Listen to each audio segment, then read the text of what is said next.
Hello friends, स्वागत है आप सभी का डेली करंट अफेयर्स की क्लास में। आज हम 27 मई 2023 के करंट अफेयर्स को डिस्कस करने वाले हैं। तो आइए शुरू करते हैं। First question. तो क्वेश्चन है, ब्रिटेन में टीपू सुल्तान की तलवार की नीलामी की राशि क्या है? What is the amount of acquisition of Tipu Sultan sword in UK? तो इसकी हुई है नीलामी 143 करोड़ की।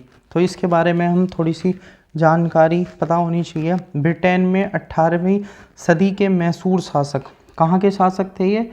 मैसूर शासक, मैसूर शासक टीपू सुल्तान, टीपू सुल्तान कब के थे ये? 18वीं सदी के थे। ठीक, तो 18वीं सदी के मैसूर शासक टीपू सुल्तान की बेड चेम्बर तलवार की नीलामी हुई। ठीक, तलवार की नीलामी इस सप्ताह हुई है। इस्लामी एवं भारतीय कला बिक्री में इसे 1.4 करोड़ पाउंड,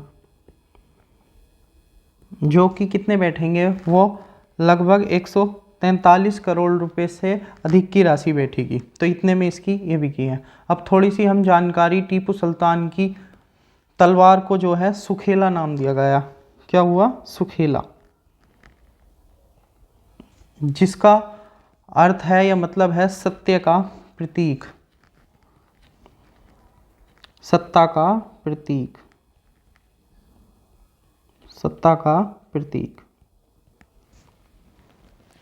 तो इसका थोड़ी सी हम बैकग्राउंड में जाते हैं। तो टीपू सुल्तान की तलवार 18वीं सदी में बनी और इसे भारत में छोड़कर चले गए थे और अंग्रेज इसे अपने साथ ले गए थे। टीपू को मैसूर का टाइगर भी बोला जाता, यानी कि इनका निकनेम क्या है? मैसूर का टाइगर। क्वेश्चन नंबर 2 है। तो क्वेश्चन नंबर 2 है, आईएनएस विक्रांत पर किस लड़ाकू विमान ने रात में लैंडिंग की है? तो ये की है MiG 29K। ठीक, तो इसके बारे में थोड़ी जानकारी। ये ऐसा लड़ाकू विमान है, ये किसी भी मौसम में उड़ान भरने में सक्षम होता है। हर मौसम में उड़ान भर सकता है। ठीक, और जो ये कितनी ऊंचाई तक उड़ सकता है? तो ये 65,000 फीट की ऊंचाई तक उड़ सकता है। और थोड़ी सी जानकारी हम आईएनएस विक्रांत के बारे में जानते हैं। तो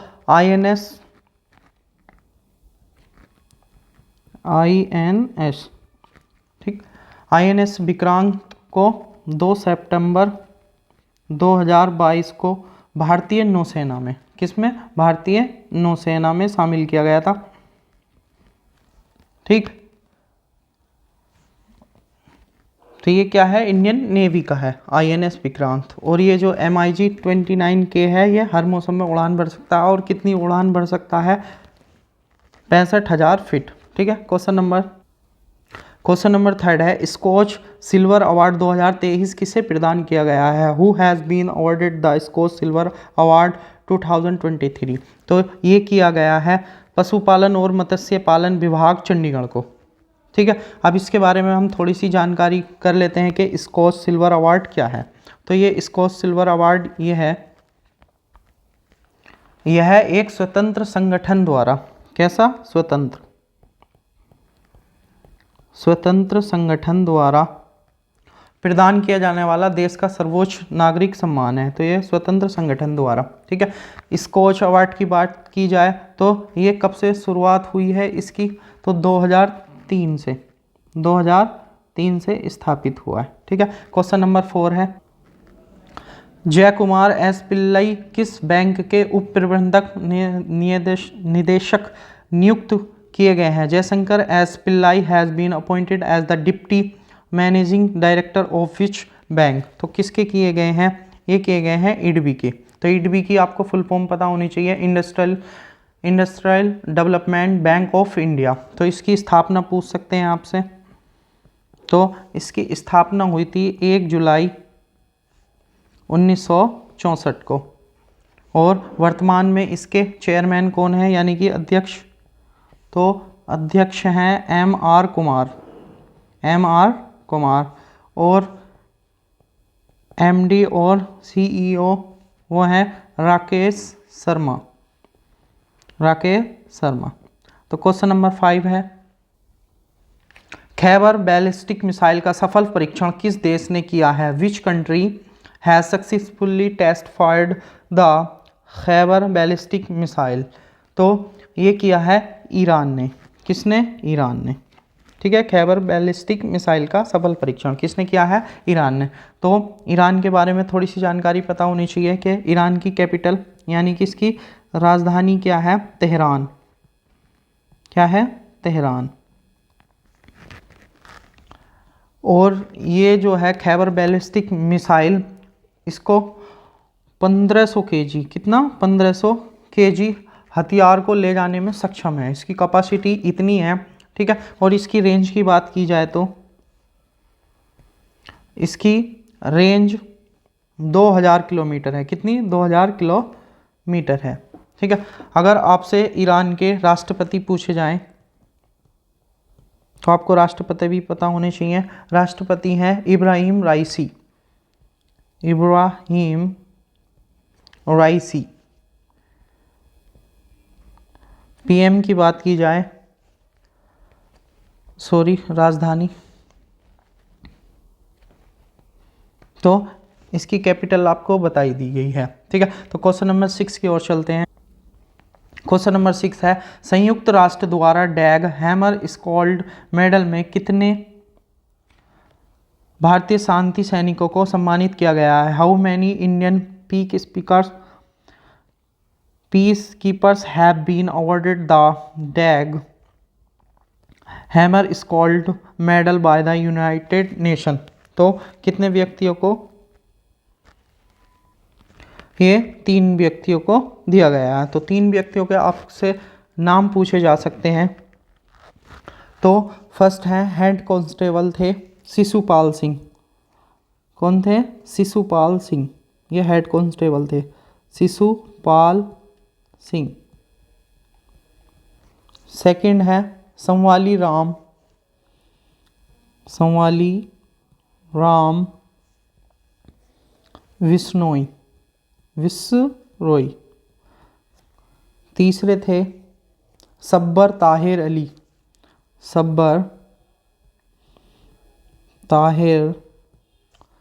अली।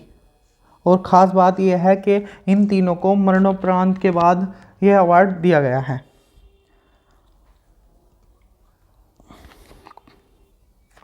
भारत ने 1950 में, कब? 1950 में पहली बार संयुक्त राष्ट्र शांति मिशन में भाग लिया था। तो क्वेश्चन नंबर 7 की ओर चलते हैं। क्वेश्चन नंबर 7 है, सऊदी अरब और किस देश के बीच पूर्ण राजनयिक संबंध बहाल किए गए हैं? तो सऊदी अरब और कनाडा के बीच। किसके? कनाडा के बीच। तो आपसे कनाडा की कैपिटल पूछा जाए तो कनाडा की कैपिटल क्या है, यानी कि राजधानी है ओटावा। क्या है? ओटावा। क्वेश्चन नंबर 8 है, हरि बुद्ध मागर किस देश के पर्वतारोही थे जिन्होंने कृत्रिम पैरों के साथ माउंट एवरेस्ट फतेह किया है? तो ये थे फ्रेंड नेपाल के। कहाँ के थे? नेपाल के। नेपाल के। बहुत बड़ी उपलब्धि है कि इनके दोनों पैर ना होने के बावजूद भी यह माउंट एवरेस्ट पर चढ़ गए हैं। तो क्वेश्चन नंबर 9 की ओर चलते हैं।